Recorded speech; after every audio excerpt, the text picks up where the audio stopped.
টেলিপাড়াতে একের পর এক ভাঙনের খবর সামনে আসছে। এবার সরাসরি গল্পের মাধ্যমে সম্ভবত নিজের জীবনের করুণ কাহিনী সবার সাথে শেয়ার করে নিজের 12 বছরের সংসার ভাঙতে চলেছেন বাংলা সিরিয়ালের জনপ্রিয় নায়ক ঋষি কৌশিক। 2011 সালে তার প্রেমিকা দেবযানী চক্রবর্তীকে বিয়ে করেন তিনি। মাঝে মাঝেই তাদের সুখের মুহূর্তের ছবি সোশ্যাল মিডিয়াতে দেখা যেত। দিদি নাম্বার 1-এর মঞ্চেও তাদেরকে দেখেছে দর্শক। কিন্তু সামাজিক মাধ্যমে পারফেক্ট কাপেল দেখালেও বাস্তবে আসল চেহারাটা অন্য কিছু হতে পারে। সম্প্রতি বেশ কদিন ধরে সামাজিক মাধ্যমে বেশ কিছু নেগেটিভ ক্যাপশন শেয়ার করেছিলেন ঋষি কৌশিক, এবং আজ হঠাৎ একটি দীর্ঘ ভিডিও পোস্ট করে গল্পের ছলে বিষয়টা জানান।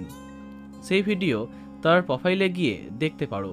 তিনি বলছেন, সব কষ্ট কি মেয়েদের হয়, ছেলেদের হয় না?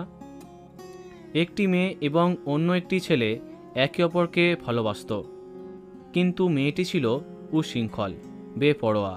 তবে ছেলেটি ছিল সংসারী, সাদামাটা।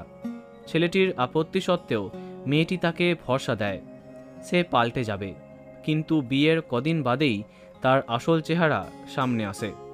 সে ড্রিঙ্ক করে, স্মোক করে, কিন্তু সবার সামনে নিজেকে এমনভাবে রাখে যাতে তার বিষয়ে সবার মনে একটা উচ্চ ধারণা তৈরি হবে। সে নিজে পার্টি করে, মেলামেশা করে, কিন্তু ছেলেটির ওপরে নজরদারি করে। এরপরে ছেলেটি আলাদা হতে চাইলে তাকে আইনি ভয় দেখায়। অভিনেতা তার ফেসবুকে এমন ভিডিও পোস্ট করে তার ডিভোর্সের ইঙ্গিত দিয়েছেন, তেমনটাই সবাই মনে করছে। তাহলে টেলিপাড়াতে আরও একটি সম্পর্ক ভাঙনের খবর। তো বন্ধুরা, এ বিষয়ে তোমার কি মন্তব্য কমেন্টে জানাতে পারো।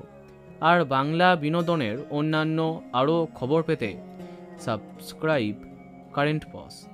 ধন্যবাদ।